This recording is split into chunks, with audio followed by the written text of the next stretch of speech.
dhaqdhaqaaq ciidan oo aad u xoogan ayaa caawa ilaa iyo maalmihii lasoo dhaafay weliba saacadihii ugu dambeeyey laga dareemaya deegaanada hoostaga gobolka Hiiraan dowlad goboleedka Hiirshabelle. ciidamadii ugu badnaa ayaa halkaasi dhooban magaalada Muqdisho ee caasimada dalkana wufuud kala duwan oo ka kala imaanaysa saddexda wadan ee kala ah Turkiga, Masar iyo sidoo kale Sacuudiga ayaan halkan idinkugu soo gudbin doonaa saaxiibayaal soo dhawaada. haddii ay tahay markay kugu horeysay aad soo boqotaan waxaan ka codsanaynaa inaad saaxiibada la sii wadaagto qaybta hoose ee falada aragtiyada wala wadaagtaan. mar kale soo dhawaada saaxiibayaal.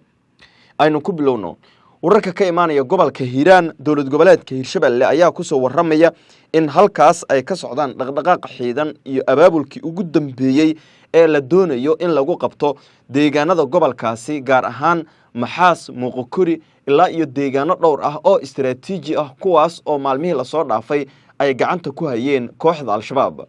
ciidamada militariga Soomaaliya oo dhowr boqol ka kooban ayaa maanta tababar iyo bandhigba loogu sameeyay qayb ka mid ah isla gobolka Hiiraan gaar ahaan duleedka degmada Maxaas ee gobolkaas halkaas oo uu kula hadlay taliyaha ciidanka lugta xoogga dalka Soomaaliyeed waxaana lagu wargeliyay dhammaanba ciidanku inay u diyaar garoobaan howlgallo ka dhan ah kooxda Al-Shabaab oo meelo ka mid ah gobolkaasi Hiiraan weli gacanta ku sii haysa. wararka aan helayno waxa ay sheegayaan in General Khalid iyo saraakiil kale oo ciidanka xoogga dalka Soomaaliyeed ka tirsan ciidamadan ay ku amreen inay u diyaar garoobaan howlgalkaas iyo xoreynta meelo ka mid ah gobolka Hiiraan oo xilligan la warinayo inay ku sugan yihiin kooxda Al-Shabaab. waxa wararka kale aynu helayno ay tilmaamayaan in ciidamadan ay weheliyaan ciidamo kale oo ajaaniba oo dhinaca Ethiopia ka imaanaya kuwaas oo la tilmaamay in qayb ka mid ah ay dhawaan dalbatay dowladda federaalka ah ee Soomaaliya laakiin si rasmi ah looma xaqiijin tirada ciidan iyo inta dagaalkaasi ka qayb galaysa ee waliba la doonayo in lagu xoreeyo guud ahaan Muqokuri, Maxaas ilaa tuulooyinka hoostaga gobolkaasi Hiiraan. waxaase la warinayaa in ciidamada xooggu ay heleen gaadiid dagaal oo aad u awood badan kuwaas oo wadanka Turkiga la sheegay qayb ka mid ah inuu ku tabarucay dowladda dhexe ee Soomaaliya. waxaase wararku ay xaqiijinayaan in gaadiidkan ay yihiin gaadiid dhowr gaaraya kuwaas oo loogu talagalay inay qayb ka noqdaan howlgalladan iyo dagaalada tooska ah ee ka bilaabanaya deegaanada hoostaga gobolka Hiiraan. General Khalid iyo saraakiisha kale ayaa la sheegayaa in caawa iyagana furimaha dagaalka ee gobolka Hiiraan ay ugu diyaar garoobayaan sidii ay qayb kaga noqon lahaayeen laakiin lama oga sida uu ku dhamaan doono howlgalka bilaaban doona maadaama in badan oo ka mid ah kooxdu godadkii ay weliba ugu waaweynaa la tilmaamay inay ka qoteen deegaanadii ay qabsadeen tan iyo markii ciidanka dowladdu ay xeelad dib u soo gurasho ah ka sameeyeen Maxaas, Muqokuri iyo meelo kale oo gobolka Hiiraan ka tirsan.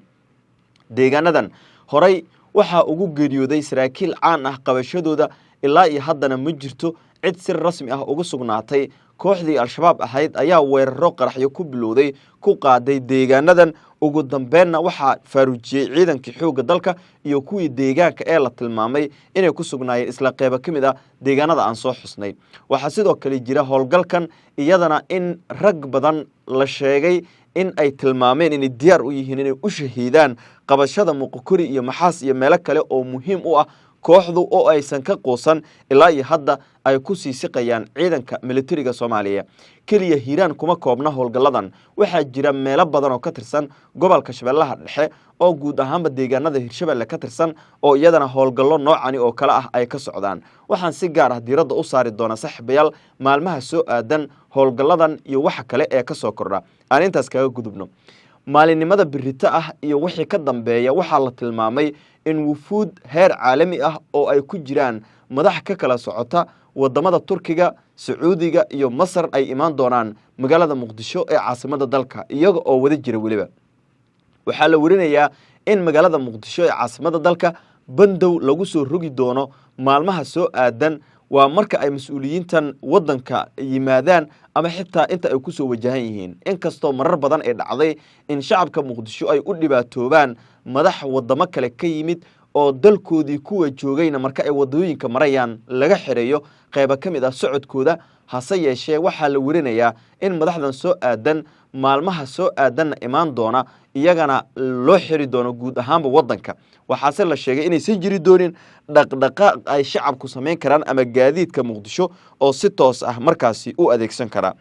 wixii ku soo kordha iyadana saaxiibayaal barnaamijyada wararkan dambe ayaan idinku soo gudbin doonaa laakiin madaxdan maxay Muqdisho u imaanayaan wararku waxa ay sheegayaan in Sacuudiga Masar iyo sidoo kale dawladda Turkiga maadaama ay saaxiibo dhow iyo walaalaba wada yihiin dawladda Soomaaliya in ay u istaageen difaaca qarannimada Soomaaliyeed oo dhawaan qayb kamid ah ay faragelin ku sameysay dawladda Israa'iil waxa la warinayaa in Turkigu oo ah saaxiibka ugu weyn ee Soomaaliya uu horkacayo wadamadan Sacuudiga iyo sidoo kale Masar taas oo la sheegay inay diyaar u yihiin wax kasta oo Soomaaliya looga baahdo inay ku bixin doonaan qarannimadeeda iyo ilaalinta madaxbannaanideeda waxaase la tilmaamay in qayb kamid ah dalka ay gudaha u soo galeen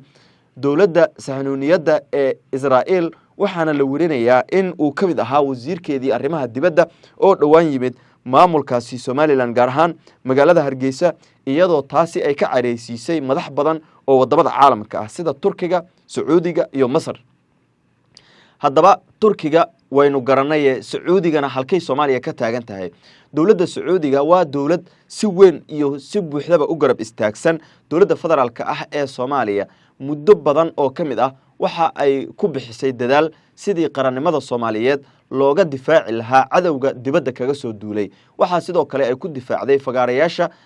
ama caalamka kuwaas oo in badan oo kamid ah dawladuhu ay ku garab siiyeen kuwa kale ee cadawga ku ah Soomaaliya Masar tan iyo markii ay bilowdeen doodaha Itoobiya kala dhaxeeya Soomaaliya waxay ahayd dawlad si weyn u garab istaagsan dadnimada iyo dawladnimada Soomaaliyeed taas oo keentay in ugu dambeyn Masar ay qaadatay go'aan ah inay difaacdo wax walba oo kaga bixi karo Soomaaliyana ay ku bixiso waxa dhawaan la soo tababaray ciidan boqolaal gaaraya kuwaas oo dawladda Masar qalabayn ay ku sameysay oo hadda ka howlgala guud ahaanba Soomaaliya isla Turkigana sidaas oo kale waxa la warinayaa isagana ciidan tirabeel ah in Soomaaliya uu u tababaray dabaabaad uu ku taageeray hub noocyo kala duwan leh uu siiyay taas oo ugu dambeyn keentay in guud ahaanba la sheegay inay ka qayb qaataan dib u xoreynta deegaano badan oo ka tirsan gobolada dalka